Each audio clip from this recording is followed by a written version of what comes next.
Je voulais dire d'abord que je suis très heureux d'être ici aujourd'hui, que c'est la première fois que je parle, comme on a l'habitude de dire maintenant, en présentiel pour une conférence depuis 2 ans. Donc c'est vraiment un moment de plaisir parce que c'est beaucoup plus agréable de faire une conférence devant un public que de le faire devant un écran d'ordinateur. Donc je vais vous parler, comme Michel l'a dit, de la lumière pour plusieurs raisons. D'abord, je pense que la science de la lumière, l'histoire de l'acquisition des connaissances sur la lumière a joué un rôle essentiel dans la science en général, parce qu'elle a accompagné depuis le XVIe, XVIIe siècle l'élaboration de la méthode scientifique basée sur l'observation et les expériences et le lien entre les expériences et les modèles théoriques. Donc c'est quelque chose qui va nous permettre de comprendre comment s'est bâtie cette science et les valeurs de la science en général. Ça, c'est donc le premier aspect. L'autre aspect, c'est plutôt personnel. Je voudrais également dire quelques mots de mon expérience en tant que témoin et acteur de la recherche sur la lumière au cours des 50-60 dernières années.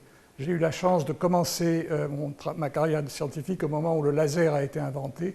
Et le laser est une source de lumière exceptionnelle qui a permis de faire des expériences qui étaient inimaginables avant son invention.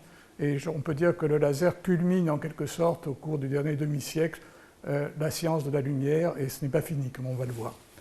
Donc je vais vous parler de tout cela. Je rappelle d'abord ce qui est absolument évident, le fait que la lumière joue un rôle essentiel pour nous faire percevoir le monde. D'abord, la lumière qui nous vient du ciel, qui est une lumière visible, mais également la lumière micro-ondes, le front cosmologique, nous renseigne sur les propriétés, sur l'histoire de l'univers. Et la lumière joue également un rôle essentiel pour nous faire acquérir l'information sur le monde qui nous entoure par la diffusion des différents objets et êtres qui se trouvent autour de nous. Donc c'est absolument essentiel. L'humanité a vénéré la lumière depuis le début des siècles. Elle est représentée par exemple sur cette fresque qu'on trouve au Louvre, où on voit des rayons lumineux issus du soleil allant jusqu'au visage de la princesse qui est à droite. Et vous remarquerez que ces rayons sont constitués de petites entités discrètes. On peut dire que c'est les prémices des photons en quelque sorte, mais ça c'est peut-être aller chercher un peu loin. Mais cette humanité donc a vénéré la lumière depuis les origines dans le cadre de mythes ou de religions. Ce n'était pas scientifique.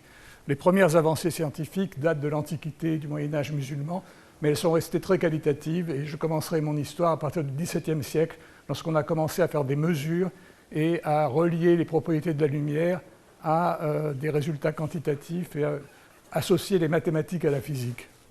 Donc ça a été une histoire qui s'est prolongée sur 4 siècles et qui a impliqué des personnages scientifiques illustres que tout le monde connaît, même quand il n'est pas scientifique. Au XVIIe siècle, c'est allé de Galilée jusqu'à Newton. Au XIXe siècle, on va parler de Young, de Fresnel, d'Ampère jusqu'à Maxwell. Et au XXe siècle, de Planck et Einstein, qui a joué un rôle fondamental, comme on le verra, jusqu'à Feynman, dont je dirai quelques mots. Donc c'est toute cette galerie de scientifiques qui nous montre déjà que la lumière a joué un rôle essentiel dans l'ensemble des sciences. Qu'est-ce que nous apprend cette histoire sur la science? Elle nous apprend d'abord que la science est basée sur des observations précises, et qu'il y a, à partir des observations, on construit des modèles. Et en physique, ce sont des modèles mathématiques, et on vérifie la pertinence des modèles en comparant aux expériences, et c'est ainsi que les connaissances s'affinent, se modifient au cours des siècles, parce qu'on doit appliquer un doute constructif pour voir si les modèles que l'on construit sont pertinents et représentent la réalité.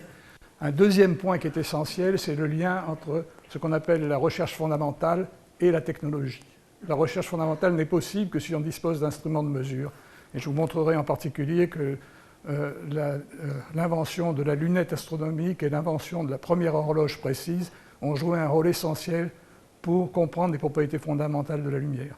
Inversement, une fois qu'on a compris ces propriétés, on est amené à élaborer d'autres instruments. Et dans le cas de la lumière, il s'est agi de spectroscopes, d'interféromètres de plus en plus précis, de sources de lumière invisibles, micro-ondes ou rayons X, et finalement du laser. Et tout ceci s'est fait en symbiose entre la recherche fondamentale et les applications.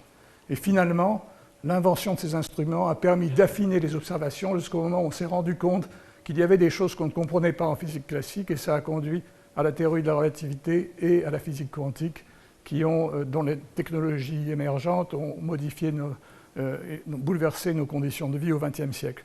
Donc c'est pour ça que j'ai pris comme sous-titre de la lunette de Galilée jusqu'à la physique quantique. Il y a une filiation que je voudrais indiquer dans cet exposé. Donc deux instruments qui sont à l'origine de cette physique moderne, la lunette de Galilée, au début du XVIIe siècle, et l'horloge pendulaire de Huygens. Et je voudrais vous montrer que c'est la conjonction de ces deux instruments qui a permis la première avancée sur la physique de la lumière. Galilée, au début du XVIIe siècle, se posait la question de la vitesse de la lumière. Jusque-là, pendant l'Antiquité et le Moyen-Âge, jusqu'à Descartes, on pensait que la lumière se propageait et était instantanément présente dans tout l'espace. Galilée, au contraire, pensait qu'il s'agissait un peu comme du son, qu'elle se propageait à vitesse finie. Et pour essayer de mesurer cette vitesse, il a placé un de ses assistants sur une colline toscane. Il était, lui, à quelques kilomètres de là. Chacun avait une lanterne et Galilée découvrait sa lanterne, demandait à son assistant d'en faire de même, et il essayait de déduire du temps de retour de la lumière vers lui la vitesse de celle-ci. Et bien sûr, l'expérience n'a pas marché, parce que l'intervalle de temps qu'il cherchait à mesurer était de quelques microsecondes, et qu'il était complètement insensible à nos sens. Donc il a abandonné cette recherche. Néanmoins, ce que je vais vous montrer, c'est que les recherches qu'il a faites par la suite ont contribué à la première mesure de la vitesse de la lumière. Il a inventé la lunette astronomique, tout au moins il l'a modifiée pour qu'elle puisse s'appliquer à l'observation des planètes, de la Lune et des planètes, et il a été le premier à découvrir les satellites de Jupiter. Ça a eu une importance essentielle dans l'histoire des sciences parce que c'était la première fois qu'on observait un système planétaire et ça confortait donc l'hypothèse copernicienne. Mais pour notre histoire, ce qui est important, c'est qu'on a commencé à étudier la période des satellites de Jupiter et un astronome danois à l'Observatoire de Paris, 70 ans plus tard, s'est attaché à mesurer l'intervalle de temps qui séparait deux réapparitions du satellite Io lorsqu'il tournait autour de Jupiter, c'est-à-dire mesurer la période du satellite Io. Et il a constaté très vite que cette période n'était pas constante, qu'elle s'allongeait pendant 6 mois de l'année, puis se raccourcissait les 6 mois suivants. Et il a compris, et c'est un petit dessin qui explique cela, qu'il a publié en 1676 dans des comptes rendus de l'Académie des sciences françaises, il a compris que cet allongement ou ce raccourcissement était lié au fait que pendant que Io tournait autour de Jupiter, la Terre s'éloignait ou se rapprochait de Jupiter sur son orbite. En fait, c'est un effet Doppler. Le phénomène périodique qu'il cherchait à étudier avait sa fréquence modifiée par le fait que l'observateur se déplaçait par rapport à la source.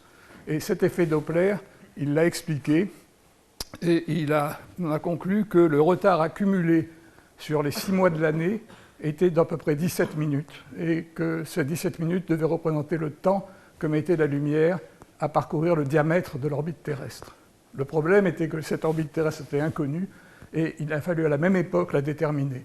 Et c'est encore l'Académie des sciences et l'Observatoire de Paris qui ont fait cette mesure. Ils ont envoyé un astronome à Cayenne, qui était une colonie française depuis peu, et depuis Cayenne, cet astronome Jean Richet a mesuré la parallaxe de la planète Mars, c'est-à-dire la position apparente de Mars par rapport à une étoile lointaine, et ils ont comparé cette parallaxe à la position de cette étoile à Paris.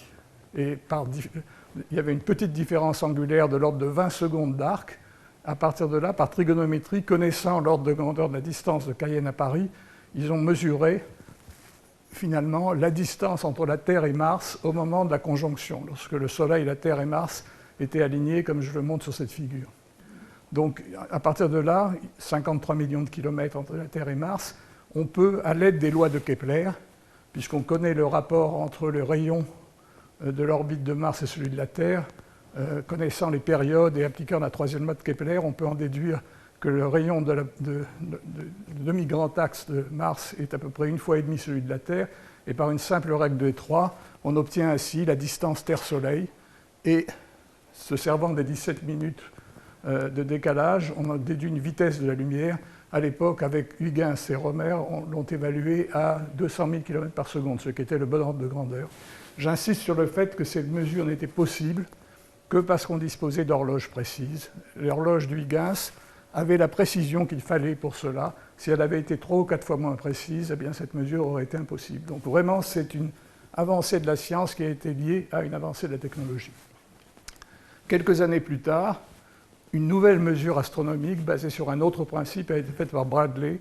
Il a mesuré ce qu'on appelle l'aberration des étoiles. Alors, cette aberration, ce n'est pas un effet de parallaxe, ça ne dépend pas de la distance de l'étoile par rapport à la Terre, mais ça dépend de l'orientation des rayons qui nous viennent de l'étoile par rapport à la vitesse de la Terre sur son orbite. C'est un effet d'inclination des rayons lumineux lié au fait que dans un cas, pendant une certaine période de l'année, la Terre se déplace de gauche à droite et vous voyez que les rayons vont être inclinés comme c'est indiqué sur la figure, et 6 mois plus tard, l'inclinaison sera en sens inverse, et l'étoile va donc apparaître, réaliser une petite boucle circulaire ou elliptique dans le ciel, 20 secondes d'arc de rayons, et à partir de là, connaissant la vitesse de la Terre sur son orbite, on en déduit la vitesse de la lumière.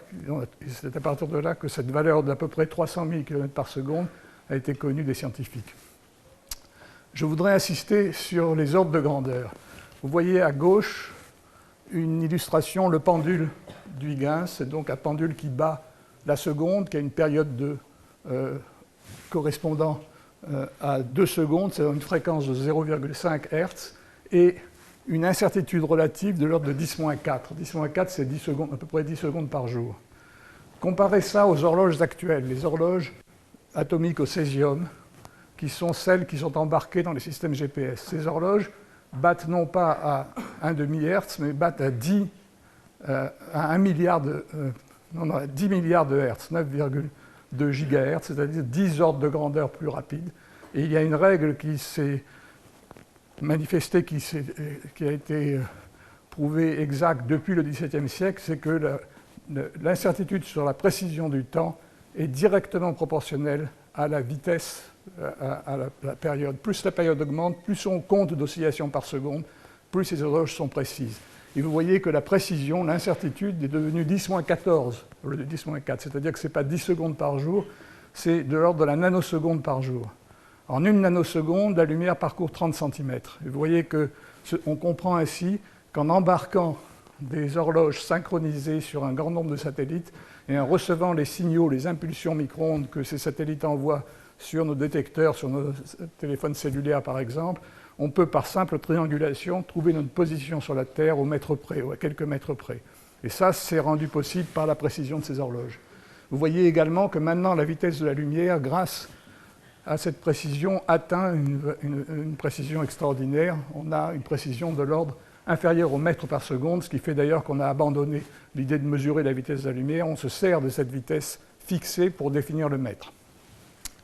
Et l'histoire ne s'arrête pas là. Là, je vous parle d'horloges des années 80. Depuis lors, on a encore augmenté par un facteur 100 000 la fréquence, c'est-à-dire qu'au lieu de mesurer des fréquences micro-ondes, on mesure des fréquences optiques, c'est-à-dire les fréquences des vibrations lumineuses de la lumière visible, en asservissant un laser extrêmement stable sur une transition d'un atome de strontium ou d'ytterbium. Et on arrive maintenant à une précision de l'ordre de la femtoseconde par jour, une précision de l'ordre de 10-19, qui signifie que si on avait synchronisé 2 horloges de ce genre à l'origine de l'univers, elles ne différeraient pas l'une de l'autre de plus d'un dixième ou d'un vingtième de seconde. Alors ça, c'est absolument phénoménal. 1 dixième de seconde sur l'âge de l'univers, ça veut dire également qu'avec cette précision, on mesure que le temps s'écoule à un rythme différent en fonction de l'altitude. C'est un résultat de la théorie de la relativité générale. Une mesure a été effectuée il y a une dizaine d'années, montrant que 2 horloges situées à 30 cm de différence de hauteur l'une par rapport à l'autre ne marquaient pas le même temps. Et je viens d'apprendre que les expériences maintenant sont encore beaucoup plus précises et qu'un groupe à Boulder, dans le Colorado, a une horloge qui mesure le temps avec une précision telle qu'une différence d'altitude de 1 mm dans le champ de pesanteur terrestre, qui correspond à un effet de 10 puissance moins 19, est observable. Donc on arrive à une situation où la variation liée à la courbure de l'espace-temps est visible à l'intérieur même de l'horloge. Et ça rappelle un petit peu la fameuse peinture de Salvador Dali, des horloges molles, qui était une espèce d'illustration de la théorie de la gravitation au moment où elle était très célébrée dans les années 20 après les découvertes d'Einstein. Eh bien, ces effets de courbure de l'espace-temps sont maintenant observables.